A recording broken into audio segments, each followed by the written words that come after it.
challenge the coming administration in the arena of infectious diseases, both chronic infectious diseases in the sense of already ongoing disease, and we have certainly a large burden of that, but also there will be a surprise outbreak. There will be a surprise outbreak. There will be a surprise outbreak. It's the coronavirus and the vaccines which are already in the pipeline. The move to start human trials of coronavirus vaccines without proper animal safety studies has prompted outcries already.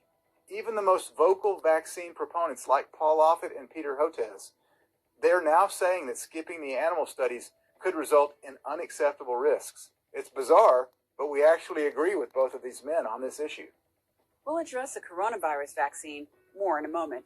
But first, we wanted to address some of the potential misinformation about COVID-19, coronavirus, which has drastically affected the way we live our daily lives here in the United States and across the globe.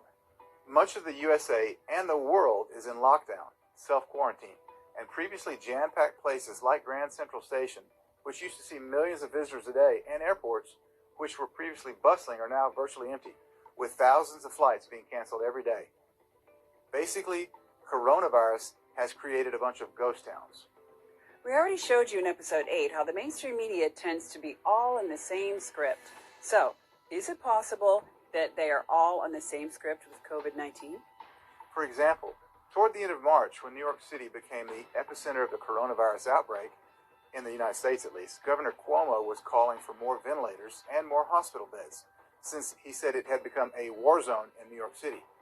On multiple channels, we were shown this footage, which appeared to be of a semi-busy ICU at New York City in a hospital. However, we soon discovered that it wasn't actually New York City. That was footage previously shown by Sky News of Italy on March 22nd, 3 days before. Check it out. You can see the CBS broadcast of March 25th on the top and the Sky News broadcast of March 22nd on the bottom. Same footage.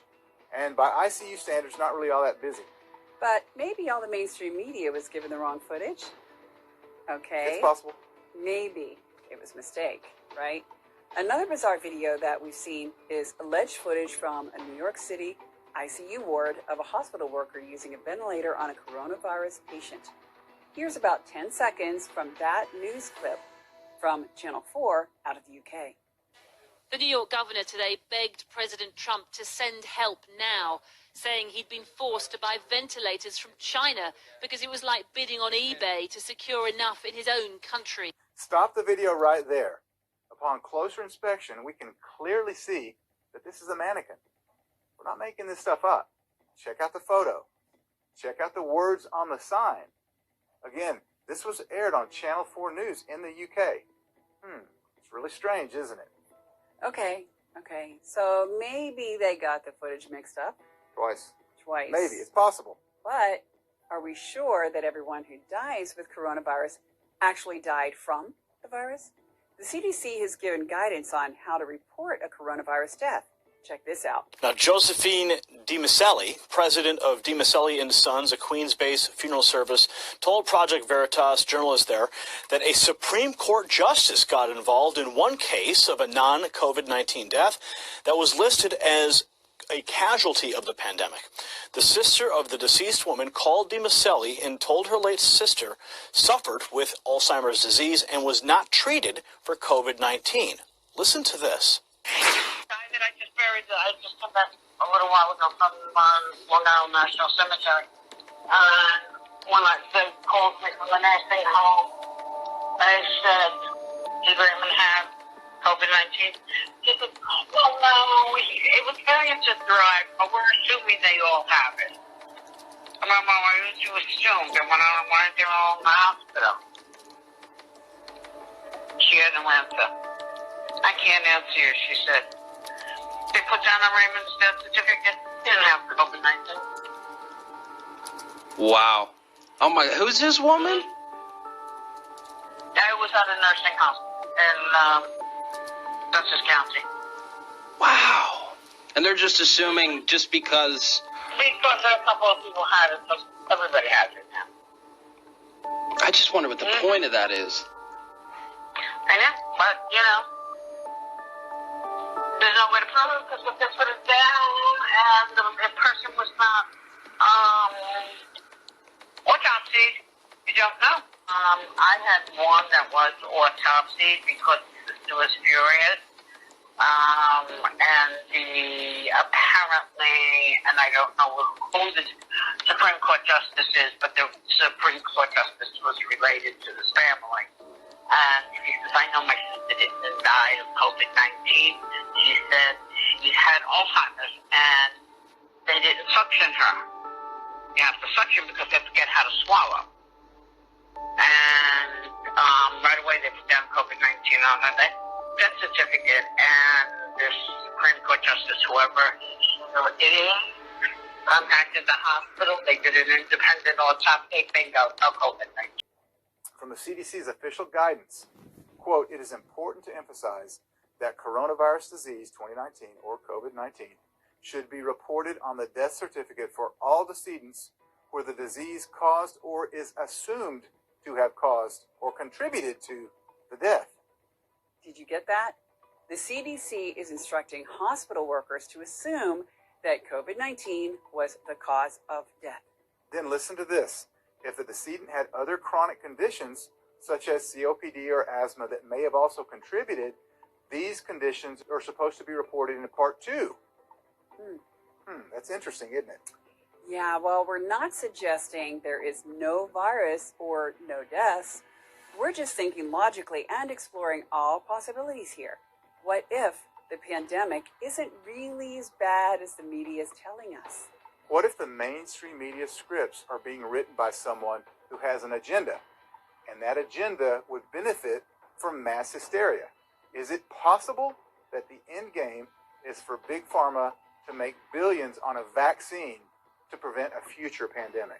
A vaccine certainly would be great news for Bill Gates, who just announced his foundation is going to spend billions of dollars to help build factories for 7 possible coronavirus vaccine makers. Spend is probably the wrong word there. Invest is more like it, right? And what a better way to ensure a good return on your investment than to make sure that governments mandate the coronavirus vaccine. Did you know that in 2015, under the Obama administration, $3.7 million was transferred from National Institutes of Health to the Wuhan Institute of Virology to study the coronavirus? President Trump just announced that this is under investigation. Let's listen to Dr. Buttar discussing this topic. It goes back to 2014. The U.S. government decided, based upon certain virologists at that time, saying that, look, there's no justification for this kind of research. There's a potential for it to cause harm, cause a pandemic, so there's no justification for us to do this type of research. So the government passed a moratorium in 2014. Fauci approved monies to be sectioned for this type of research. So basically, and I'm getting really, every time I think about this, it gets me really flustered because I'm so angry that he basically broke the law. He more than broke the law. He created this entire cascade that we're seeing with the world shutdown was created by this initial aspect back in 2015. He broke the law. He went against government moratoriums. He took taxpayer money and he funded research that has now led to the COVID-19. In 2017, he was documented at Georgetown University saying that there will be a pandemic that this presidency will face, that this term will face. How did he know that in 2017 that something was going to happen in 2018, 19, or 2020? You can't predict the market from 3 days from today, what's going to happen. How did he know that there was going to be a pandemic? He stated the president of this president will face a pandemic. The exact quotes, I don't want to say the exact words. You guys have the video footage. There is no question that there will be a challenge, the coming administration, in the arena of infectious diseases, both chronic infectious diseases in the sense of already ongoing disease, and we have certainly a large burden of that, but also there will be a surprise outbreak. There will be a surprise outbreak. There will be a surprise outbreak. He's a criminal. He's broken the law. He's going against the government. I mean, to me, that seems like it's a traitorous thing to do when the government has passed a regulation and he's at one of the highest levels in the NIH. He's got a directorship at the NIH, and then he breaks the law, he breaks the moratorium, and then funds research against something that could potentially cause harm throughout the entire world, and he's in collusion with the foreign government. Tony Fauci failed us. He has proven that he is not trustworthy. Are you now prepared to trust him when it comes to the coronavirus vaccine? Do you remember if you